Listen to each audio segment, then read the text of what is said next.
Happy Sunday to everybody out there. I hope you're enjoying the day. Hope you've been enjoying your holiday, whether you celebrate Christmas or Hanukkah or whether you're just celebrating having some peace and quiet of your own. I hope you had a great time doing it. Hope you got good plans for the new year. Hope you've maybe made a few resolutions. If not, that's still okay. Most resolutions, I think, don't see much follow up. I think people just like to make them, not necessarily do what it takes to get them done. But a lot of things going on in wrestling. I've been focused a lot of my attention and a lot of my energy on the independent scene because I feel like right now, just with the month of December, that's kind of a holding period for WWE, and on into a little bit of January as well, basically until the Royal Rumble, where you can branch out if you haven't been doing so and kind of look and see what else is out there in wrestling, because they are in that kind of holding pattern until their next big pay-per-view. And of course AEW's been doing their thing, and I'll be going to see them a week after next in Mississippi. But the independents have gotten most of my attention right now for a couple of reasons. One reason is because so many promotions are getting on board with the live streaming.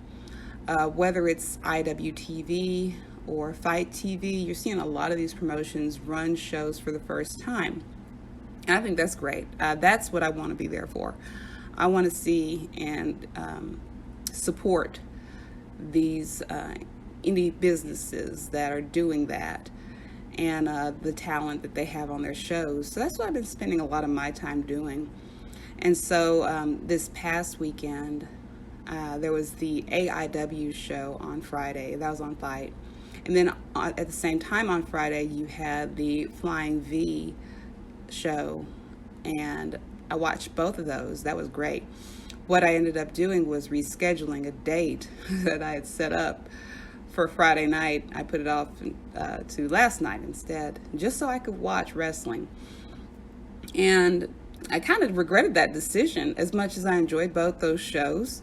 The AAW show that was last night had the biggest surprises, without giving away too many spoilers. My favorites, some of the favorites that I have now are now champions in AAW. So really big stuff happened in Chicago last night that I wish I was there to see. Honestly, as far as the day goes, I probably could have just spent the whole weekend at home and had a better time. I've had better dates. I'm probably better off dating somebody who actually likes to watch wrestling.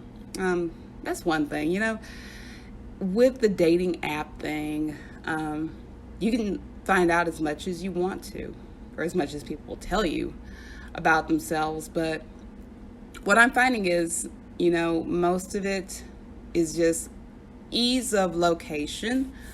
Most of the people that I meet, the guys that I meet on Bumble, I don't do Tinder, but most of the guys that I meet on the dating apps are local. And, honestly, that's about the only thing we have in common. If I bring up that, I watch wrestling or anything like that, it's funny. Here in Arkansas, you'd expect more guys to maybe be into it, but, I guess maybe it's the kind of guys that I'm talking to. I'm finding that it's really condescending. Some of them, they'll be, oh, yeah, I used to watch that, back when I was in high school, things like that. And they kind of give you this vibe or this energy like, God, you still watch wrestling? Of course, that's not a great feeling, especially if you want to follow up with a second date, which will not happen here. But I do feel like with a lot of guys that don't watch wrestling, and maybe with some guys that do, there's a lot of condescending behavior towards, or at least towards me. I'm sure other women feel it too, but, almost as if you're telling them like you still like to play with dolls or something. And it's not like that. I mean, my God, we're watching something that is an art form that is no different, in my opinion, from going to a rodeo or a circus, That's popular down here in Arkansas. I don't see, I don't get why a lot of these so high-minded, supposedly open-minded, somewhat educated, truly dateable people would look down at something like wrestling. And that's always been a public opinion. Most people are going to look down on it. I just don't get their reasons why. So that's my little rant on dating and trying to find a decent guy that does like wrestling. I know there are some out there. I talk to them all the time. There are very decent guys out there that like wrestling, that are great for conversation. It's just wondering where they are in my area. Other things going on, you have on the internet. I watched GCW's Jimmy All the Way show this past Thursday. Great show. And, GCW, as I've said before, they put on the best product, besides Beyond, I think, that's going out there right now. And, yeah, the Thursday show was great. I watched the whole thing, made a lot of little clips, little GIFs, files, whatever you want to call them. And when I did that, especially for the Jordan Oliver Blake Christian match, now, of course, those were the ones that got all the attention, those little clips that I made there, because it was a damn good match. It was such an innovative match that it turned out that most people weren't ready for it. That's the way I'll put it. And there's just so much negativity in the first place with wrestling fans and seeing something online. It's almost as if it's painful for them to process something as positive, because then you won't have anything to talk about other than a few sentences. You say, oh, it's great, oh, I like it, and then we move on to something else. Wrestling fans love to complain. They love to sit on a topic, and they love to sit on it, smother it, and that's what happened here with Blake Christian and Jordan Oliver. The people that disparaged the match, of course, mostly Cornette fans. Of course, Cornette had to jump in as well after enough people tagged him on those video clips and those files, and then he weighed in. But I think Blake Christian, I think Jordan Oliver handled it pretty damn well, because you have a history of these people that are so negative. And I think now it's almost gotten, not necessarily unfashionable, because I think hate's always going to be something fashionable, especially with wrestling fans, but it's gotten played out. And I think a lot of the hate that flashed up over the past couple of days over that particular match and all the flippy spots and just all the creative stuff that they did that people hated, I think that's starting to turn now into, okay, yeah, we might hate it, but why? Is it just because somebody told us to hate it? Is it just because it's not what we're used to seeing? I think, thankfully, there's some dialogue starting to open up online with some more, I guess, in tune to the business wrestlers, I guess I should say, some indie wrestlers out there who have a great mind, and who use their mind for more than just what they see in front of them. They see what these guys are, or at least they see the future that they have. And so they've become the voice of reason in this, kind of asking, why do we have all this hate? Is it just because one person said it? Is it just because it's something that you haven't seen before and you're not used to it? Those are questions we need to be asking ourselves, especially when it comes to younger guys in wrestling. And then we wonder why nothing new takes place when we're shitting all over something that, somebody wants to try. Something to keep in mind.